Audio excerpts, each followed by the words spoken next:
Hello बच्चों, आज की कक्षा में आप सभी का बहुत स्वागत है। आज हम लोग स्पर्श भाग 1 का पार्ट 3 एवरेस्ट मेरी शिखर यात्रा के प्रश्नोत्तर करेंगे। उसकी प्रश्नोत्तर की पुनरावृत्ति करते हैं। तो सबसे पहले संक्षेप में आपको बता दूं पाठ के बारे में। पाठ एवरेस्ट मेरी शिखर यात्रा बचेंद्री पाल जी द्वारा लिखित है। अभियान लेखिका ने एवरेस्ट अभियान दल के को 7 मार्च में प्रारंभ किया। 7 मार्च को प्रारंभ किया। वे यहाँ से 7 मार्च को दिल्ली से रवाना होकर 23 मई को एवरेस्ट विजय तक जो उनके जीवन में घटना घटित हुई उसका रोमांचक ढंग से क्रमानुसार वर्णन उन्होंने किया है। सभी सहयोगी पात्रों शेरपा कुलियों के साथ लेखिका बेस कैंप से शिखर तक कैसे पहुंची और इसका उन्होंने बड़ा ही सुंदर और बड़ा ही रोमांचक ढंग से वर्णन किया है। लेखिका ने कदम मतलब ऐसा प्रतीत होता है पाठक को ये इनका लिखा हुआ पढ़ के इनका मतलब जो इन्होंने आप बीती लिखी है उसको पढ़ के ऐसा पाठक को महसूस होता है कि लेखिका के कदम से कदम मिलाते हुए वे भी शिखर तक पहुंचने का आनंद प्राप्त कर रहे हैं। ठीक है, तो हम लोग यहाँ पे उनके अभियान के दौरान जो जो घटनाएं घटी उसको हम लोग जान चुके हैं। अब हम लोग उसी के आधार पर प्रश्नोत्तर करेंगे। किस जानकारी ने लेखिका को भयभीत कर दिया? यहाँ तक हम लोगों ने किया था कि मतलब कौन सी ऐसी घटना घटी जिसने कौन सी जानकारी उन्हें मिली जिसने उन्हें भयभीत कर दिया था। तो उनको जानकारी ऐसी मिली कि ऐसे जो बर्फीली तूफान जो है यहाँ पे हमेशा उन्हें मिलेगी रास्ते में और अनहोनी घटनाएं हो सकती हैं, जलवायु मतलब मौसम ख़राब हो सकता है। इस तरह से उन्हें भयभीत करने के लिए काफ़ी था, परंतु वे दृढ़ निश्चयी थी और उन्होंने दृढ़ संकल्प कर लिया था कि वे कुछ भी हो एवरेस्ट शिखर पर पूरी तरह से पहुंचने का प्रयास करेंगी। अब अगला प्रश्न अगले अवतरण से है कि अंगदोर्जी की पर्वत यात्रा की क्या विशेषता थी। आपने पाठ में पढ़ा है कि जैसा कि आप जानते ही होंगे कि अंगदोर्जी जो पर्वत यात्रा करते थे उसमें वे ऑक्सीजन का प्रयोग नहीं करते थे। वे बिना ऑक्सीजन लगाए पर्वत की यात्रा करते थे। उन्होंने ऐसी यात्रा जो है दूसरी बार बिना ऑक्सीजन के की। ठीक है, वे दूसरी बार बिना ऑक्सीजन लगाए शिखर पर पहुँचे। अगला प्रश्न है कि कर्नल खुल्लर ने लेखिका का किस प्रकार अभिनंदन किया। कर्नल खुल्लर ने लेखिका का अभिनंदन करते हुए कहा कि तुम्हारे ऊपर देश जो है गर्व करेगा और उससे जो है तुम्हारी उपलब्धि जो है वो एक अनूठी सफलता के रूप में है। अब हम लोग पाठ के प्रश्न पर चर्चा करेंगे। जैसे कि पहला प्रश्न है कि अग्रिम दल का नेतृत्व कौन कर रहा था। इस प्रश्न को पहले इस पर चर्चा कर लेते हैं, फिर इसको लिखेंगे। तो सबसे पहला मौखिक का प्रश्न है कि अग्रिम दल का नेतृत्व कौन कर रहा था।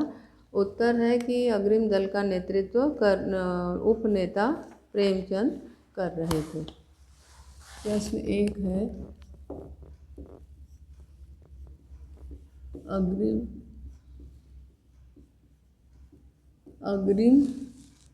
दल का नेतृत्व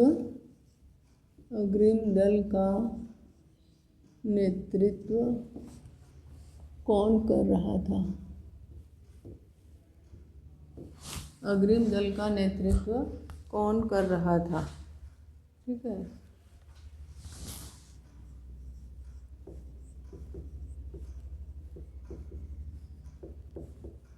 अग्रिम दल का नेतृत्व कौन कर रहा था। उत्तर है अग्रिम दल का नेतृत्व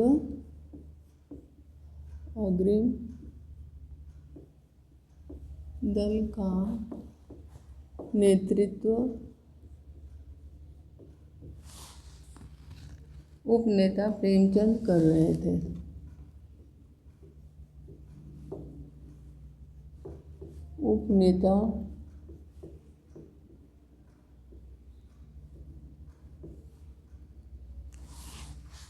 उपनेता प्रेमचंद कर रहे थे।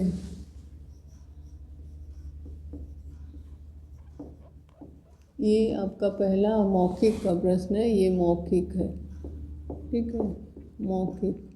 मौखिक का पहला प्रश्न है। अब मौखिक का दूसरा प्रश्न करते हैं। मौखिक का दूसरा प्रश्न है, लेखिका को ध्वज जैसा क्या लगा?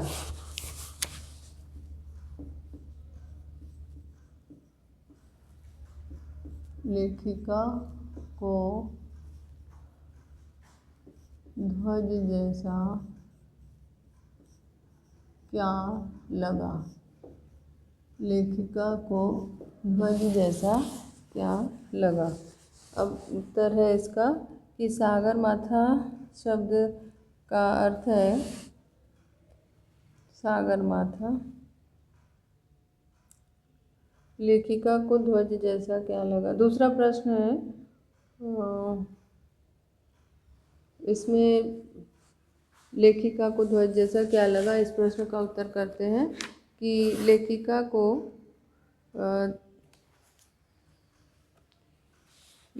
को शिखर पर तेज हवाओं के कारण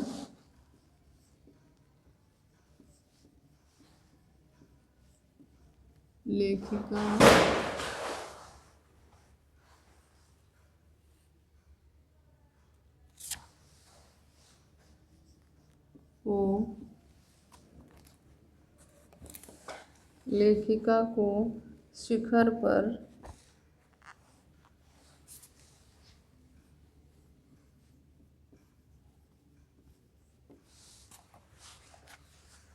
लेखिका को शिखर पर तेज हवाओं के साथ उड़ती हुई शिखर पर तेज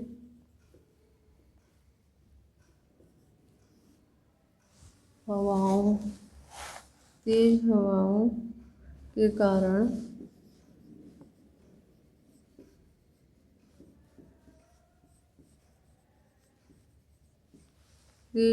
के कारण उड़ती हुई सूखी बर्फ ध्वज के समान प्रतीत हुई। ध्वज के समान प्रतीत हुई। ये आपके दूसरे प्रश्न का उत्तर है, ठीक है। लेखिका को ध्वज जैसा क्या लगा? अब हम लोग तीसरे प्रश्न का उत्तर करेंगे। तीसरा प्रश्न है, लेखिका को सागरमाथा नाम क्यों अच्छा लगा? लेखिका को सागरमाथा नाम क्यों अच्छा लगा, इस प्रश्न का उत्तर करते को सागरमाथा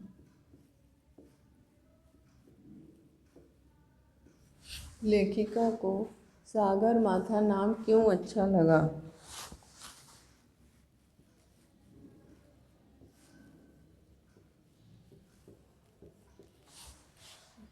को सागरमाथा नाम क्यों अच्छा? लेखिका को सागरमाथा नाम क्यों अच्छा लगा? उत्तर लिखते हैं कि लेखिका को एवरेस्ट के लिए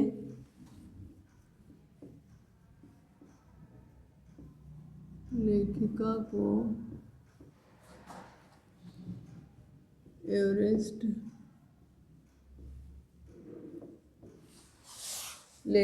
को एवरेस्ट के लिए नेपाली भाषा लेखिका को एवरेस्ट के लिए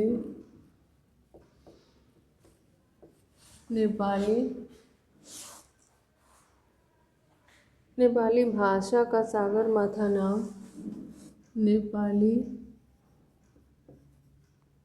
भाषा का सागरमाथा नाम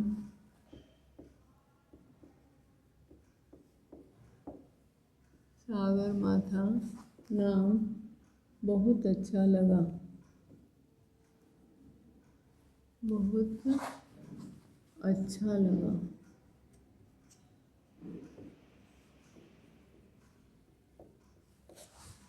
सागरमाथा नाम बहुत अच्छा लगा। इसका अर्थ है समुद्र का सबसे ऊंचा। इसका अर्थ है समुद्र का, इसका अर्थ है समुद्र का सबसे ऊंचा स्थान। समुद्र का सबसे ऊंचा स्थान, सबसे ऊंचा स्थान। समुद्र का सबसे ऊंचा स्थान अर्थात समुद्र का मस्तक, अर्थात समुद्र का मस्तक, अर्थात समुद्र का मस्तक। हिमालय की सबसे ऊंची चोटी को सागरमाथा कहना सर्वथा उचित है। हिमालय की सबसे, हिमालय की सबसे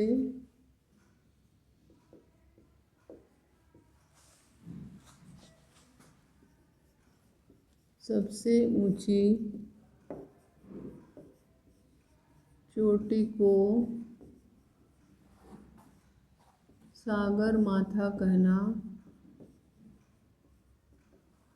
सागरमाथा कहना सर्वथा उचित है, सर्वथा उचित है। ठीक है, अब ये प्रश्न हो गया। अब अगला प्रश्न करते हैं। अगला प्रश्न है हिमस्खलन से कितने लोगों की मृत्यु हो गई और कितने घायल हुए। अगला प्रश्न है प्रश्न 4, हिमस्खलन से कितने, हिमस्खलन से कितने लोगों की, कितने लोगों की मृत्यु, हिमस्खलन से कितने लोगों की मृत्यु हो गई और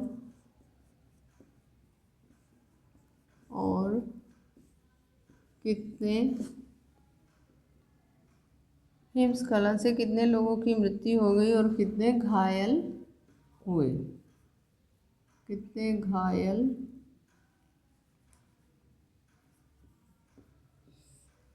हुए। ये प्रश्न है आपका चौथा। और इस प्रश्न का उत्तर इस प्रकार है। हिमस्खलन से, हिमस्खलन, हिमस्खलन से, हिमस्खलन से एक शेर्पा कुली की मृत्यु हो गई,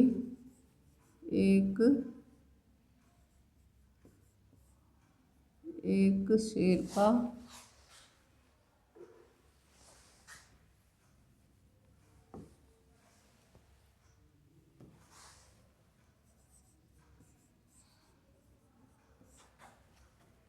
एक शेर्पा कुली की मृत्यु हो गई, एक शेर्पा कुली की मृत्यु हो गई और एक शेर्पा कुली की मृत्यु हो गई और 4 शेर्पा, और 4 शेर्पा घायल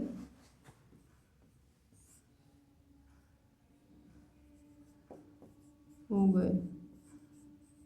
ये आपके चौथे प्रश्न का उत्तर है। ठीक है, अब पांचवा प्रश्न है कि मृत्यु के अवसाद को देखकर कर्नल फुल्लर ने क्या कहा। अब हम लोग ये प्रश्न करेंगे, मृत्यु के अवसाद को मृत्यु के अवसाद को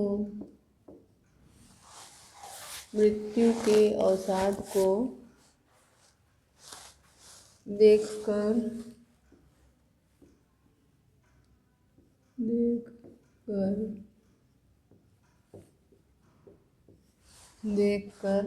कर्नल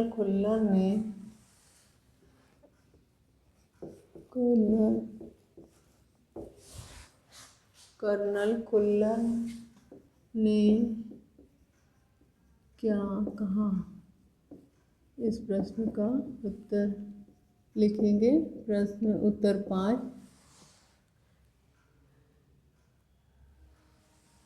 शेरपा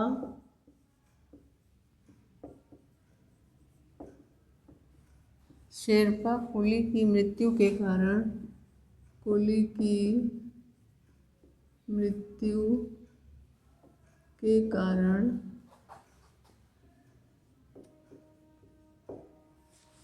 शेरपा कुली की मृत्यु के कारण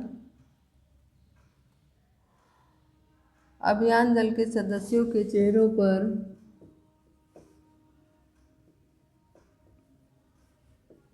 अभियान दल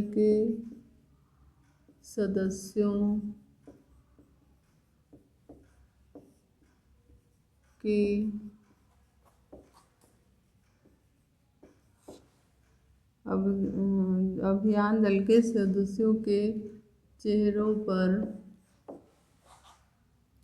छाए अवसाद को देखकर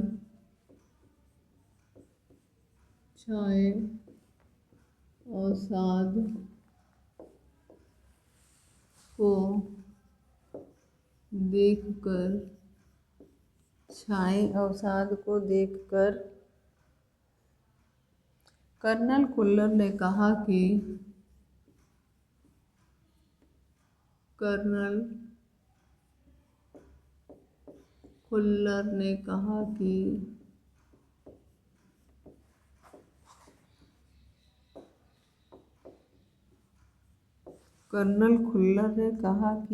कि एवरेस्ट जैसे महान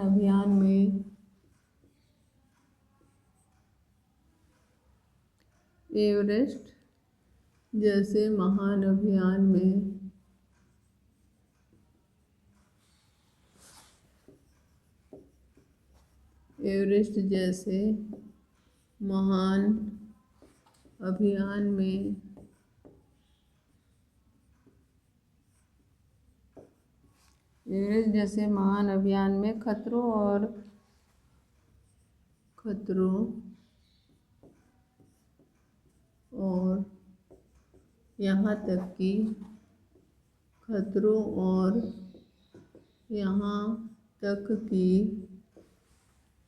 यहाँ तक कि मृत्यु को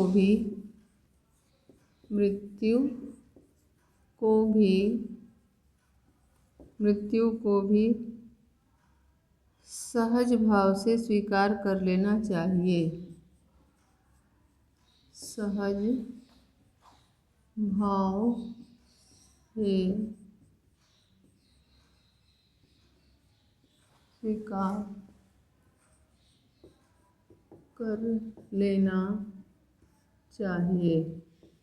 ये आपके पांचवें प्रश्न का उत्तर हो गया।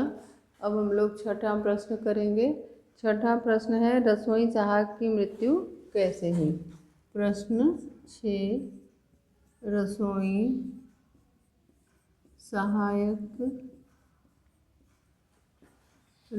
सहायक की मृत्यु कैसे हुई, ये आपका अगला प्रश्न है।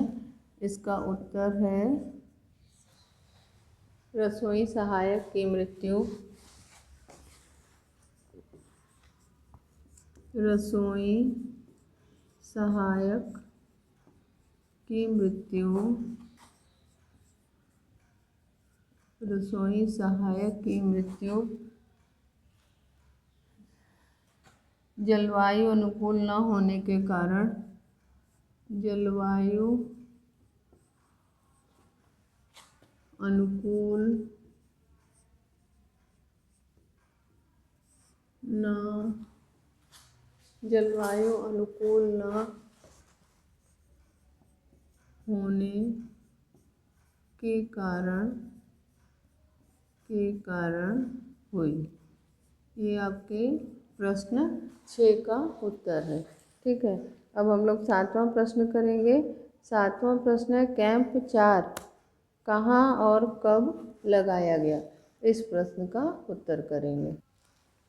प्रश्न 7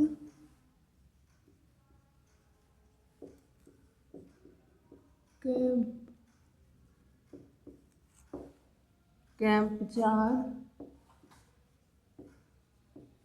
कहाँ और कब लगाया गया।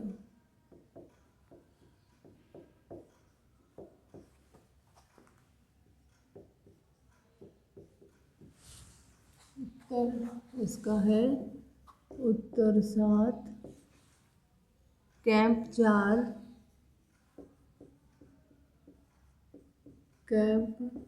4 7,900 मीटर की ऊंचाई पर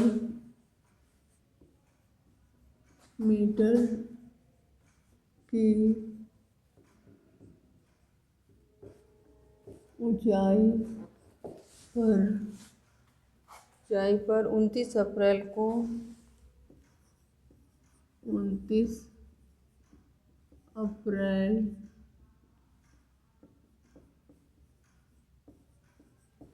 29 अप्रैल को साउथ कोल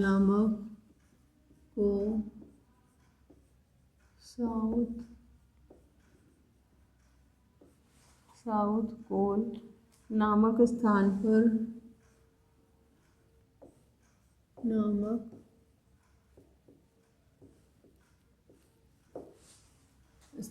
पर लगाया गया।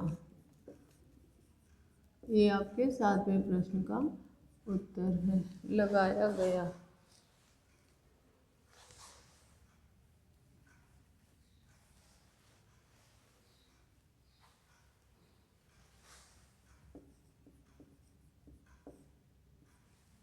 अब अगला उत्तर है उत्तर 8 प्रश्न 8 है लेखिका ने शेरपा कुली को अपना परिचय किस रूप में दिया।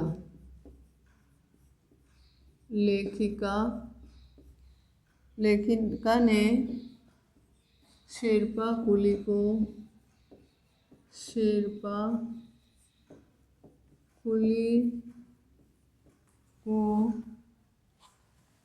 अपना परिचय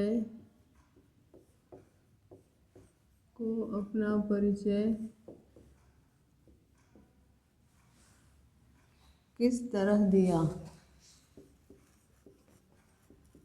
इस प्रश्न का उत्तर इस प्रकार है। उत्तर है कि लेखिका ने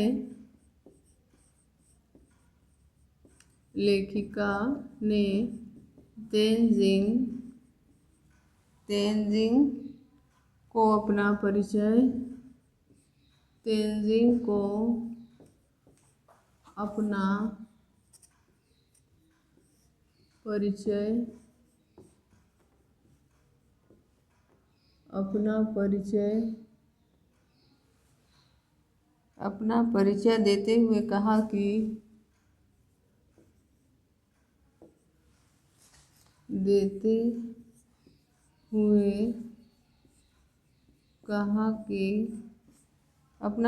देते हुए कहा कि वे नौसिखिया पर्वतारोही हैं। वे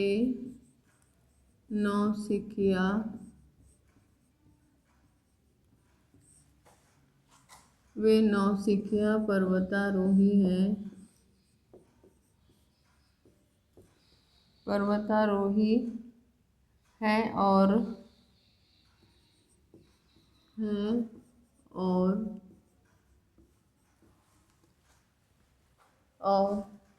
एवरेस्ट उनका पहला अभियान है। एवरेस्ट उनका पहला अभियान है। ये आपके 8वें प्रश्न का उत्तर है। ठीक है, अब 8वें प्रश्न का उत्तर, इसके बाद जो है अगला प्रश्न करेंगे। अगला प्रश्न है कि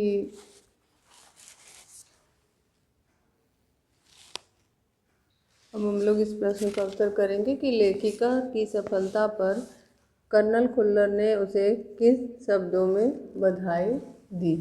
इस प्रश्न का उत्तर है कि लेखिका की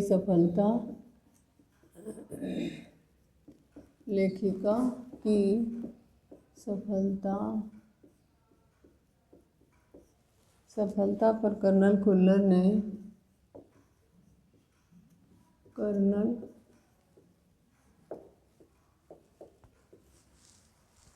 ने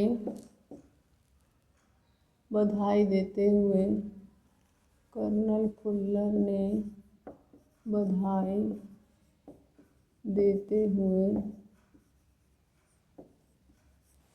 खुल्लर ने बधाई देते हुए कहा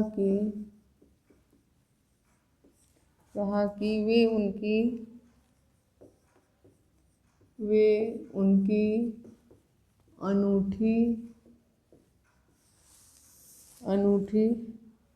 उपलब्धि के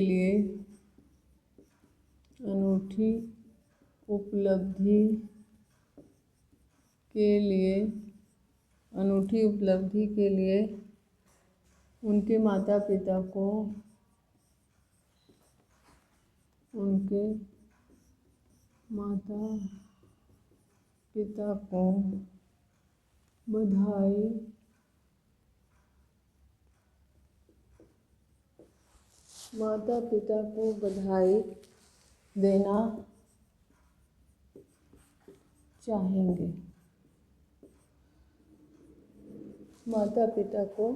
बधाई देना चाहेंगे। देश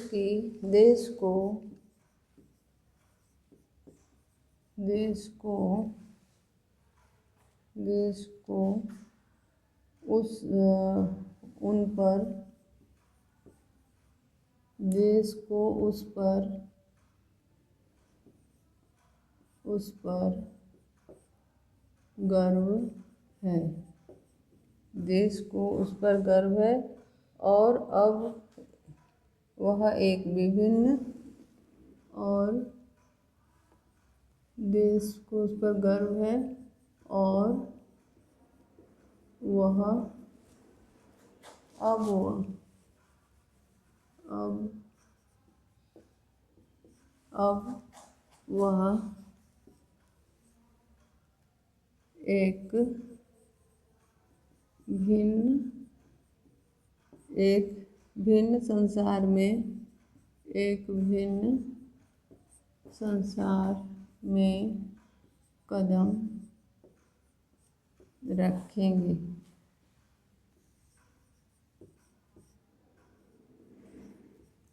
भिन्न संसार में कदम रखेंगे। ठीक है, ये है आपके मौखिक के प्रश्न का उत्तर।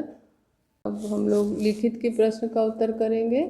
सबसे पहला है कि नज़दीक से एवरेस्ट को देखकर लेखिका को कैसा लगा। पहले इस प्रश्न पे चर्चा कर लेते हैं, फिर इसको लिखेंगे। तो इस प्रश्न का उत्तर है कि जब बेस कैंप ये पहुंची तो बेस कैंप पहुंचकर उन्होंने एवरेस्ट को नज़दीक से देखा। इसके पहले वे 2 बार एवरेस्ट को दूर से देख चुकी थी, पर नज़दीक से उनको उसकी सुंदरता जो है अद्भुत लगी। उसकी सुंदरता और भव्यता को देख करके ये बहुत ही प्रभावित हुई।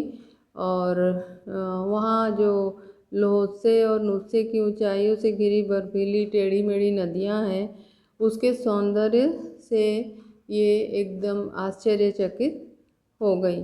आश्चर्यचकित होकर के वे उसकी सुंदरता को निहारती रह गईं। उन्हें नज़दीक से देख के एक अद्भुत अनुभव हुआ और इस प्रकार उन्होंने इसकी अनुपम सुंदरता को निहार मतलब चकित होकर हक्का बक्का होकर निहारती रह गई। ये थी आज की कक्षा। अब हम लोग शेष अगली कक्षा में पढ़ेंगे। धन्यवाद।